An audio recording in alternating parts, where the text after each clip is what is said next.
Black Friday used to be chaos in the best possible way, lines wrapped around Walmart people, camping outside Best Buy crowds rushing through Target like it was a sport. You could feel the energy before the automatic doors even opened. But this year, it felt like a ghost town. You could drive past Walmart at 6 in the morning and park anywhere you want.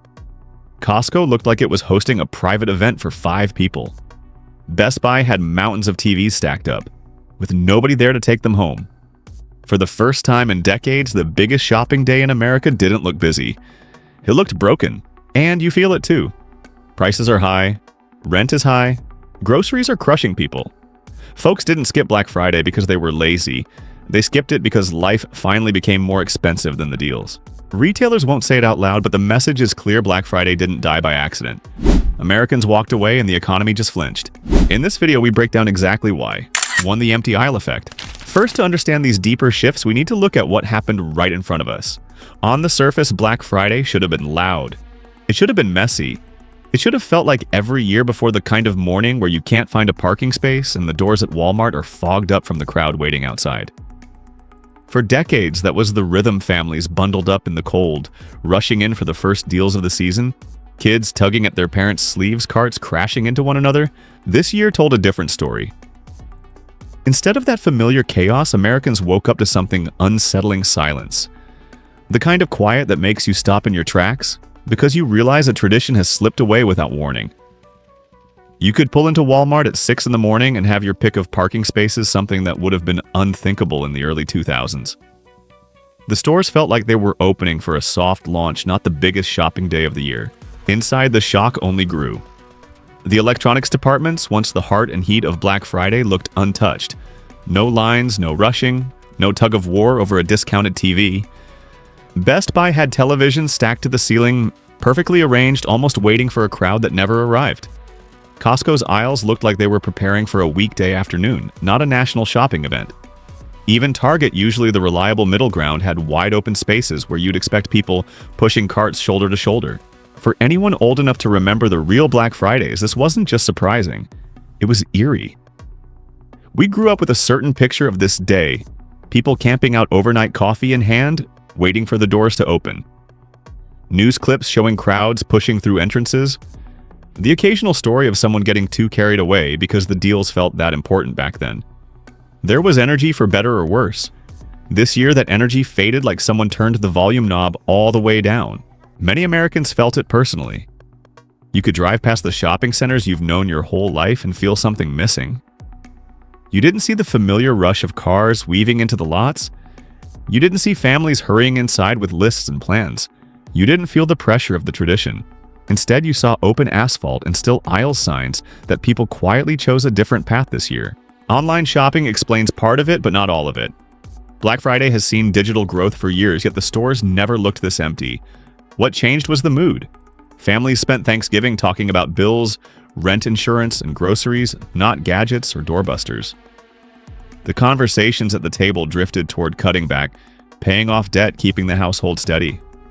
When life becomes this expensive, the big sale loses its shine.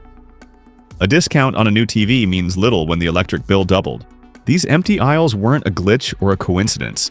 They were a signal, a visible sign that something in the country shifted quietly, steadily, and all at once. People didn't stay home because Black Friday was inconvenient. They stayed home because the pressure to spend finally broke. Because the tradition that once brought excitement now feels out of step with the reality people are living. And the silence inside those stores said more than any advertisement ever could. To the economy everyone feels but nobody admits. When you see aisles that empty, you can't help wondering what pushed people to stay home. And the truth is simple. When life gets this heavy, a sale isn't enough to pull anyone out the door. Folks didn't walk away from Black Friday because they stopped caring. They walked away because the math of daily life finally caught up to them. I felt that clearly the other day when I stopped at a local convenience store. I was grabbing a cup of coffee and a man around his mid-50s struck up a small conversation. He looked tired in that familiar, honest way people do when they've had a long year. He nodded toward the empty parking lot outside and said, "Feels strange, doesn't it? Used to be you couldn't find a spot anywhere near Thanksgiving. Now I can park right in front." I asked him how he was holding up. He laughed softly and shook his head.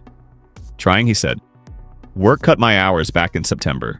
My wife's job went through a round of layoffs. Rent went up again. Our car insurance is almost double what it was 2 years ago. Groceries? Don't even get me started. Everything costs more. Nothing goes down. So, no, I'm not out looking for a TV today. I'm just trying to make sure we're covered for next month. He wasn't angry about it, just tired. Tired in the way millions of Americans are right now. You could hear it in his voice, that quiet balancing act between pride and worry. That feeling of being stretched thin but still trying to hold the household together. What he said next stayed with me. If I walk into a store today, I'd be shopping with money I don't really have, so why pretend? And he's not alone. Families everywhere have been running the same internal calculation. The paycheck comes in, it disappears into rent, utilities, groceries, gas insurance, medical copays, the unexpected things life throws at you. Even the families who technically can shop don't feel safe doing it. People aren't broke, they're cautious, and caution changes everything. This year showed how widespread that caution has become. You could sense it in Thanksgiving conversations. Instead of talking about what everyone wanted to buy, families talked about how high everything has climbed. Someone mentioned groceries, someone else talked about their landlord raising rent again, a niece or nephew talked about applying to 15 jobs with no response. You could feel the shift in priorities. People cared more about stability than doorbusters. Meanwhile, stores pushed the same old tricks. Sale stickers covering the original price. Discounts that were really just the normal price dressed up to look exciting. Swag bags with cheap fillers. Electronics marked down by a few dollars.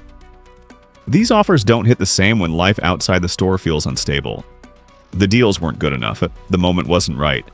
The pressure to spend had lost its power. And so people stayed home. Quietly, calmly. Without protest signs or slogans, they simply chose to keep their money where they needed it most. That decision, multiplied by millions, created those empty aisles. When the man at the convenience store finished his coffee, he gave a small shrug. "Maybe next year will be better," he said. "But this year I'm sitting it out." His words felt like a summary of the entire country. Not angry, not hopeless, just realistic. People put survival ahead of tradition. And that change didn't come from politicians or corporations. It came from kitchen tables, monthly bills, and the simple truth that a sale can't fix a strained life. But if shoppers pulled back because the prices didn't make sense, then we're left with the next question. What exactly were these deals retailers were pushing so hard? 3, when the numbers speak. If the empty aisles were the picture, the numbers are the explanation. And once you lay them out, everything that happened on Black Friday suddenly makes sense in a quiet, heavy way. This year, American households hit a record in total debt. The national number passed $18 trillion, the highest we've seen in our lifetime. A big part of that came from families leaning on credit cards just to stay afloat, pushing balances higher than they've ever been. The average household now carries over $6,000 in credit card debt, and for many families that's not from vacations or luxuries, it's from groceries, gas, medical bills, school clothes, and the things people need to get through a normal month. Mortgage and rent pressures have pushed even harder. Home loans grew by tens of billions of dollars in just a few months, and rent in many cities has climbed so fast that families are spending half of their income just to have a place to sleep. When rent rises faster than paychecks, people don't line up for TVs. They tighten their belts and try to make the numbers work. Late payments have also started to creep up. More Americans fell behind on their credit card bills this year. More people missed payments on car loans. Some are juggling student loans again after years of relief. These aren't abstract trends. They are quiet signs that households are feeling the strain long before the headlines catch up. Inflation. Even though it has slowed, is still hitting the basics: food, power, insurance, everything you must pay, whether you feel ready or not. Groceries alone have climbed year after year, and even a small increase can wipe out the little cushion families try to build. At the same time, wage growth has barely moved. Paychecks rose, yes, but not fast enough to outrun what everything else is doing. Put all of that together and you get a simple picture. People don't feel steady, they don't feel confident, they don't have room for mistakes. And when life reaches that point, a Black Friday sale is not a celebration. It's a temptation people don't trust. Even experts who follow household finances closely have been sounding the same warning. They say American families are running harder to stay in place, that most of the spending power has shifted to necessities, and that the average household is one unexpected bill away from falling behind. Those are not dramatic statements. They're observations built from what families everywhere are experiencing. Retail numbers follow the same pattern. Online spending jumped sharply this year, billions of dollars in a single day, because people are waiting, comparing, looking for the one item they need and buying it from home. But in-store traffic didn't follow. Big stores opened to half-empty lots and quiet aisles. Some looked like they were preparing for a slow Sunday morning, not the biggest shopping day of the year. The shift is clear.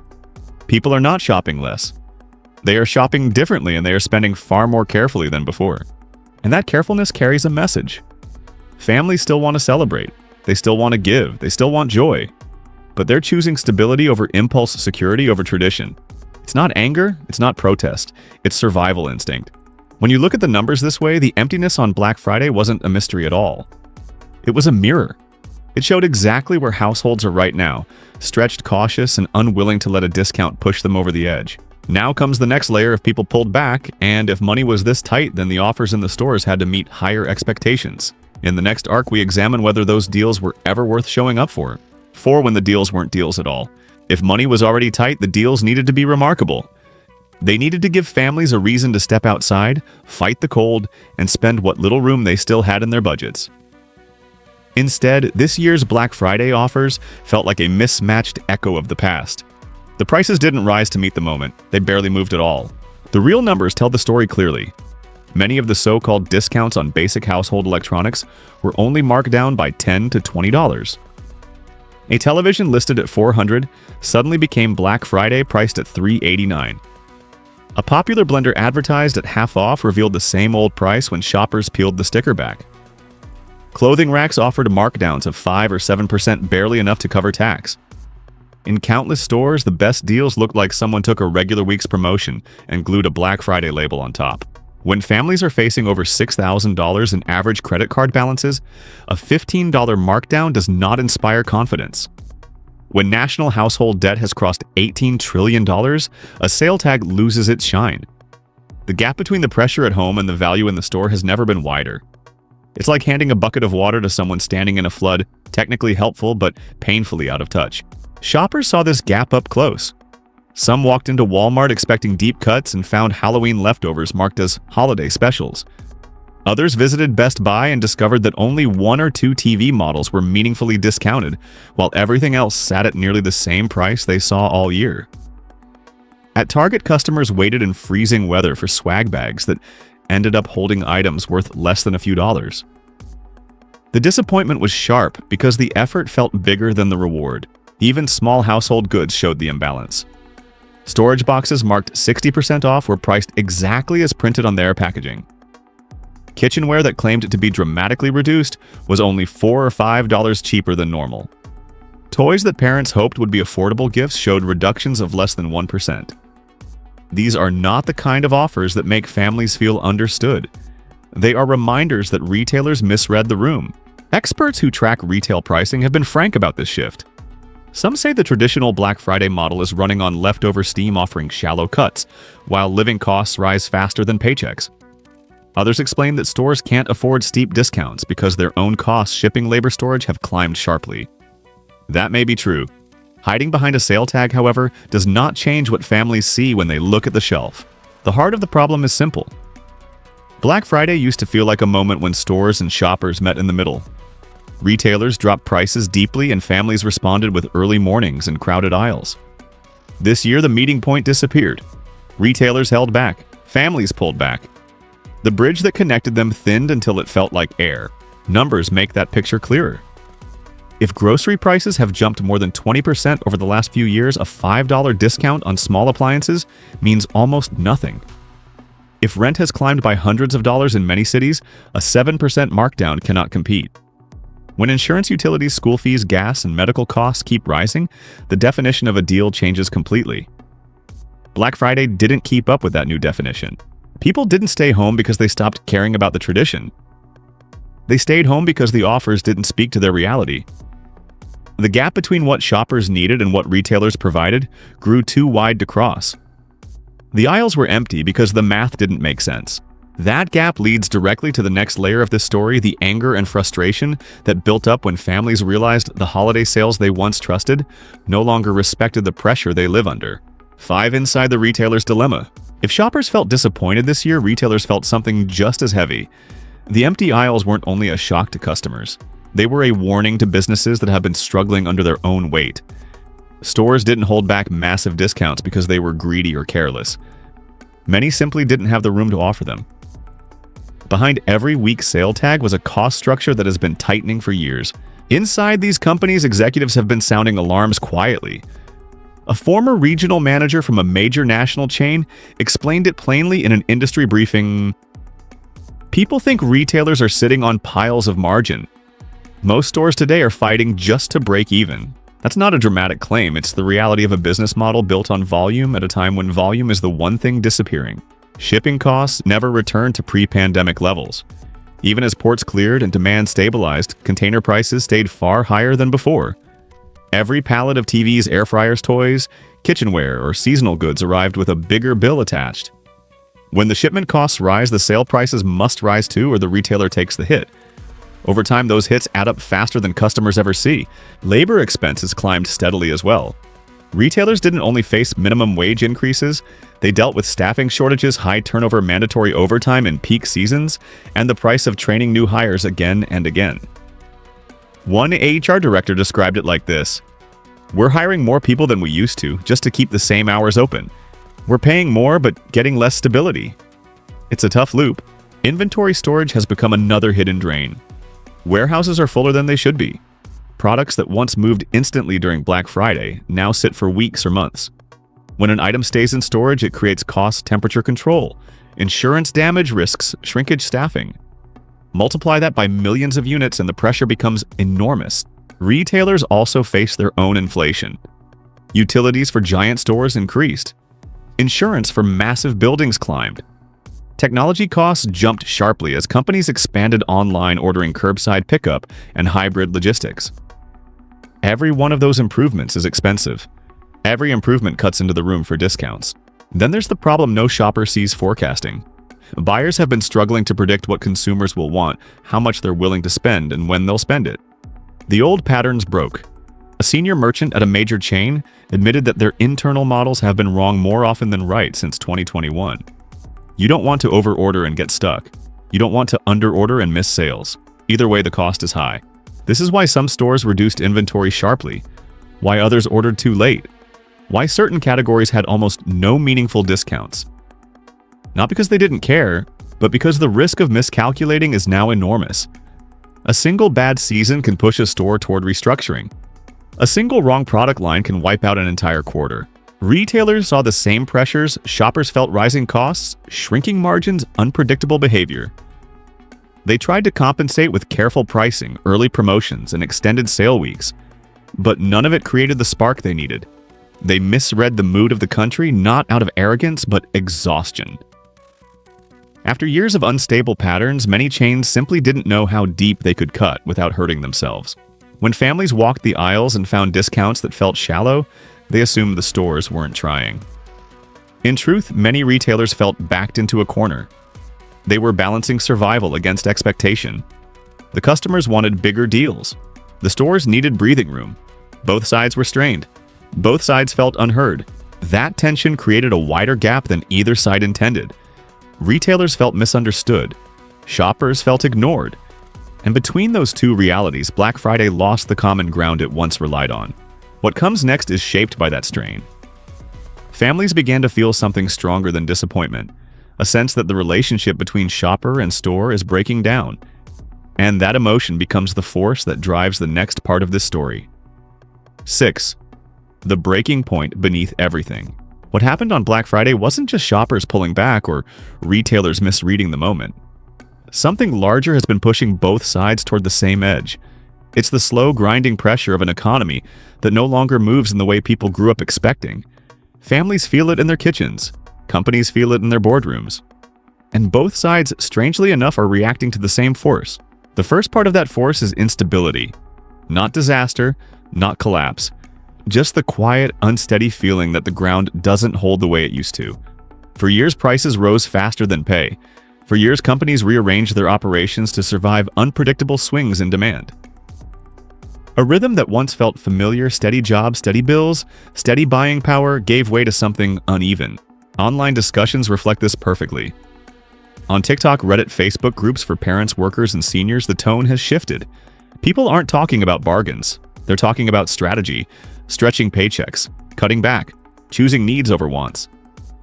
On subreddits like r/pas personal finance and r/poverty finance, you see thousands of people sharing plans for holiday spending limits or deciding to skip gifts entirely. Meanwhile, retail employees post on RR Retail and say their stores feel like a Tuesday morning, not a national event. It isn't anger, it's recognition. Everyone senses the same cooling wind. Retailers feel that instability too. Their internal forecasts swing from optimism to caution because consumer behavior no longer follows predictable lines. A big chain used to know exactly how much merchandise to order for the holidays. Now every decision feels like a gamble. Order too much and you drown in storage costs. Order too little and you lose sales you desperately needed. That fear shapes every discount and every shelf. Something else is happening as well. Trust the simple belief that a deal is a deal and a price is a price has been quietly fading. When shoppers see sale stickers reveal the same old price underneath or half-off labels amount to a few dollars, the relationship changes. People feel played. Retailers, meanwhile, struggle to explain that they're not running a con. They're trying to survive their own rising expenses. Both sides feel wronged and both sides think the other doesn't understand. This tension has been building for years. High inflation followed by slow relief. Layoffs in certain sectors while hiring freezes spread everywhere else. Rising household debt, rising business costs, a national mood that swings between determination and fatigue. Shoppers look at their budgets and see less room. Retailers look at their margins and see less safety. The middle, the place where both sides used to meet, has gotten thinner. Online voices echo that same exhaustion. Posts go viral from people saying, "I'm not falling for it anymore," or Black Friday is just regular prices with fancy signs. At the same time, retail workers post about bare-bones staffing, impossible quotas, and pressure to hit targets that no longer match reality. The frustration runs in both directions, and it grows louder every year.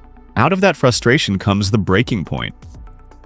Not a dramatic crash, but a slow recognition that the old model doesn't fit anymore. Families want prices they can trust. Retailers need breathing room to stay alive. Both are adjusting in real time. The next chapter is already forming. If shoppers continue to pull away and retailers continue to cut back, the whole holiday shopping landscape may shift for good. Black Friday could shrink into an online-only event. Stores might stop chasing doorbusters altogether. Discounts could become smaller but more honest. Families may spread out their spending through the year instead of pouring it into one week. And companies might rework their entire calendar to match this new cautious rhythm. This year's empty aisles weren't the end of anything. They were the start of a new pattern, one that neither side asked for, but both will have to navigate. 7. Where this all leads in 2026. What we saw on Black Friday 2025 wasn't a one-off surprise. It was the beginning of a new direction that is already shaping the year ahead. The signals are clear enough that 2026 won't look like the shopping seasons older generations remember. The old rhythm, big crowds, big discounts, big impulse spending, is being replaced by something slower, more cautious, and far more deliberate. The first shift coming in 2026 is the normalization of quieter stores. Retail chains have spent most of 2025 watching foot traffic fall across major shopping days, not just Black Friday. Memorial Day, Labor Day, back-to-school season. Every peak moment showed thinning crowds. That trend rarely reverses on its own. When families discover they can get the same items online without pressure, waiting in line loses its value. In 2026, expect physical Black Friday to shrink even further. What we saw this year will likely become the baseline, not the outlier. Online shopping will keep growing, but not with the wild impulse of pre-pandemic years. Instead, 2026 will bring more planned spending. Families will stretch their purchases across months instead of loading everything into the holiday season. Retailers have already adjusted by offering deals earlier and keeping them running longer, and that pattern will probably solidify. The Black Friday week model may turn into a permanent year-long rotation of selective markdowns. Instead of one explosive weekend, consumers will get a slow drip of targeted value. The second shift is deeper. Household budgets are not magically improving next year. Debt levels are high. Inflation may cool, but prices don't fall back. Rent rarely moves down. Insurance rarely becomes cheaper. Groceries don't roll back to 2019. This means 2026 will still carry the same tension, families protecting their wallets and buying only what matters most. people will continue to approach spending like a series of careful choices, not seasonal events. Retailers see this coming. Internal discussions in 2025 show companies preparing for a world where volume never fully returns. Some chains are planning smaller stores, some are cutting back on wide product selections. Others are investing heavily in warehouse automation so they can lower operational costs and survive thinner margins. The entire structure of retail is quietly shifting. In 2026, expect more closures of underperforming locations, more focus on essentials, and fewer dramatic bets on holiday oversupply. The third shift involves trust. Shoppers in 2025 pushed back against misleading sale tags and shallow discounts. They noticed fake markdowns. They remembered poor experiences. Next year, they'll be even less forgiving. Retailers will either tighten their honesty or risk losing their reputation. Smaller discounts may continue, but customers will look for clarity, not spectacle. Transparent pricing will matter more than the size of the banner hung over the aisle. Another part of 2026 will be the emotional tone. This past year felt heavy in many households. People were tired of being stretched thin. That mood won't disappear overnight. In 2026, spending will follow emotion more closely than before. Families will choose purchases that bring comfort, stability, or genuine usefulness. Empty consumption buying for the sake of buying will keep fading. If these patterns hold, 2026 will mark the beginning of a new era for American shopping. The crowded, chaotic Black Friday many grew up with may never fully return. The holiday season will still matter, but it won't dominate the retail calendar the way it once did. Consumers will spread out their decisions. Retailers will shrink their risks. And the relationship between the two, once built on excitement and tradition, will move toward careful balance. The shift won't be dramatic or loud. It will unfold the same way 2025 did, quietly, steadily, and unmistakably. 8. What ordinary people can actually do now. Now there is only one question left: what should we do while everything around us feels unstable and unpredictable? The world won't snap back to the old rhythm anytime soon. Stores are changing how they operate. Prices no longer follow the patterns we grew up trusting. Even the moments that once felt certain, holidays sales pay cycles feel different. But within all that uncertainty, regular families still have choices. Not perfect solutions, but steady steps that build strength over time. The first step is slowing spending down to its essentials. Not in a fearful way, but in a deliberate one. Write out the real costs you carry each month, not the ideal ones. List groceries, utilities, transportation insurance, school fees, medical commitments, small habits that add up. Seeing these numbers clearly removes guesswork. It also makes every purchase feel more intentional. A sale sign becomes less tempting when you already know what space you have left. The second step is spreading purchases across the year. Black Friday proved that the old big shopping season has lost its advantage. Retailers will keep offering staggered, quiet discounts through 2026 because they can't depend on one weekend anymore. That works in your favor. Instead of saving everything for November or December, pick things up gradually. Track prices online. Use alerts. Buy when the discount is real, not when the advertising is loud. This slow rhythm reduces pressure and avoids the emotional pull of big events. Another step is protecting whatever cushion you can build. Even $50 or $100 a month set aside creates breathing room when something unexpected hits. Emergencies don't wait for a convenient moment. A small buffer prevents a simple problem from becoming a crisis. It also makes choices feel less frightening. That psychological stability matters especially now. A fourth step is understanding that value has changed. It's no longer about the size of the discount. It's about durability. A cheap appliance that breaks early, a fast fashion jacket that lasts one winter, a meal that empties your wallet but doesn't last the week. These aren't deals anymore. In 2026, the smartest strategy will be choosing fewer things that last longer. It's the opposite of the old Black Friday impulse. It's steady, boring, and ultimately protective. One more step is recognizing that nothing in 2025's economy rewards rushing. Prices move slowly. Trends move slowly. Good decisions come from pacing yourself. That applies to work as well. Skill demands are shifting. Companies are tightening budgets. If your industry feels uncertain, this is the time to learn one extra tool, one extra software, one extra task.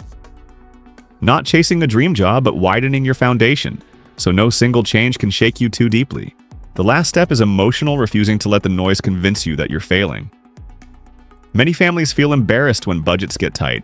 They feel alone when they skip gifts, cut subscriptions, or walk past something they used to buy without thinking.